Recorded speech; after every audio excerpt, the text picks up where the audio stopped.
লাইফকে কখনো জটিল করবেন না, make it simple, you will be happy.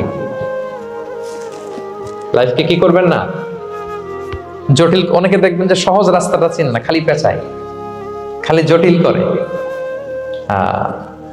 ওমা জাআলা আলাইকুম ফিদ-দীনি মিন হারাজ, আল্লাহ দিনের মধ্যে কোনো কাঠিন্যতা রাখেনি, জটিলতা রাখেনি, সহজ। দিন পালন কঠিন না সহজ, বলেন তো?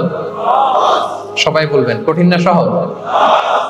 দাঁড়িয়ে নামাজ পড়া ফরজ, কিন্তু দাঁড়াতে পারেন না। বসে পড়লে কবুল করবে কে? বসতেও পারেন না। শুয়ে পড়লে কবুল করবে কে? শুতেও পারেন না। ইশারায় পড়বেন, কবুল করবে কে?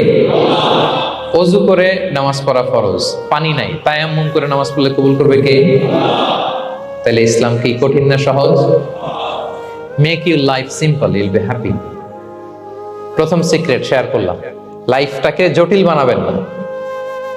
অল্প কয়েকদিনের দুনিয়া, এমনিই কেটে যাবে। এটা ওই দিকে যেন না ঠকি, ওইটা খেয়াল রাখবে। ওইখানে ঠকলে সব শেষ, আমও শেষ, সালাও শেষ। ওইখানে যেন ঠকে না যায়, এটা খেয়াল রাখতে হবে। তাহলে প্রথম ফ্যাক্টর হচ্ছে সুখী সমৃদ্ধ জীবনের, will make our life simple.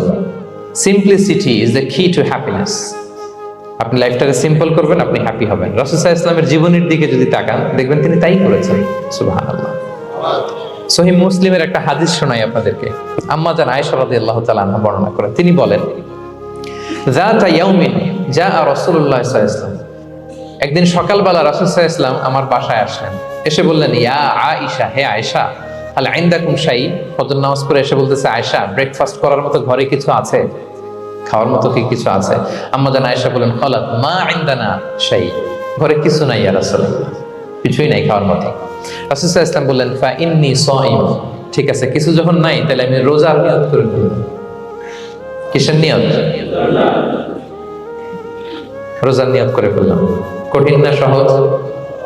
হ্যাঁ, what N easy going personality you C. এর চেয়ে সহজ সরল আর পলিসি হইতে পারে?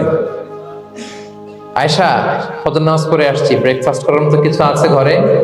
ইয়া রাসূলুল্লাহ, কিছু নাই। নাই, ঠিক আছে, আই এম ফাস্টিং, যাও আমি রোজা রাখলাম, রোজার নিয়ত করলাম।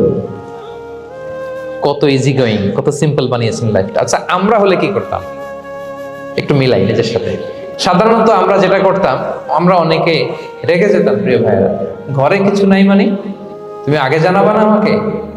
হ্যাঁ, গত রাতে বললে তো কিছু নিয়ে আসতে পারতাম। সাধারণত এইভাবেই তো রিয়েক্ট করি আমরা, কি বলেন, ঠিক কিনা? আগে জানাবা না, কেন আগে বলো নাই? রেগে যেতাম। অথবা বলতাম, আচ্ছা ঠিক আছে, এখন যে একটা কিছু ব্যবস্থা করি, দেখি কিছু পাওয়া যায় কিনা। এরকম অনেক ওয়ে খুঁজতাম। কিন্তু রাসূল সাল্লাল্লাহু আলাইহি ওয়াসাল্লাম এই কোনো অপশন না নিয়ে বললেন, okay, there is no food for breakfast, I am gonna fast, ফা ইন্নী সাইম, ঠিক আছে, খাবার যখন নাই আমি রোজাই রেখে দিলাম। সুবহানাল্লাহ। এভাবে তিনি তার লাইফ লিড করেছেন। Make your life simple, you'll be happy. জটিল না করে সহজ করুন, আপনি হ্যাপি হবেন। রাসূল সাল্লাল্লাহু আলাইহি ওয়াসাল্লামের লাইফস্টাইল ছিল very simple, so simple yet so special. আমরা যেন এভাবে সিম্পলি সলিউশনের দিকে যাই। প্রিয় ভাইরা, জীবন কখনো সহজ নয়, জীবন কখনো সহজ নয়। জীবনকে সহজ বানিয়ে নিতে হয়, কখনো দোয়া করে, কখনো আল্লাহর উপর ভরসা করে, কখনো ইগনোর করে, কখনো কখনো মানিয়ে নিয়ে, স্যাক্রিফাইস করে, অ্যাডজাস্ট করে। ঠিক কিনা বলেন? জীবন সহজ নয়, সহজ করে নিতে হয়, মানিয়ে নিতে হয়, অ্যাডজাস্ট করতে হয়, স্যাক্রিফাইস করতে হয়। তাহলে প্রথম যে ফ্যাক্টরটা, সুখী সমৃদ্ধ জীবনের প্রথম ফ্যাক্টর যেটা আমি আজকে শেয়ার করলাম, সেটা হচ্ছে সিম্পলিসিটি ইজ দ্য কি two attain happiness in life. আপনি যদি সিম্পলিসিটিতে বিশ্বাসী হন, দেখবেন হ্যাপি। মানলেই সুখ, হ্যাঁ, আর মনে নিলেই ঝামেলা। মেনে নিলেই শান্তি, আর মনে নিলে, এখন মনে নিবেন না মেনে নিবেন? মেনে নিব। সিচুয়েশনকে এইভাবে আমরা ঠান্ডা মাথায় ডিল করি।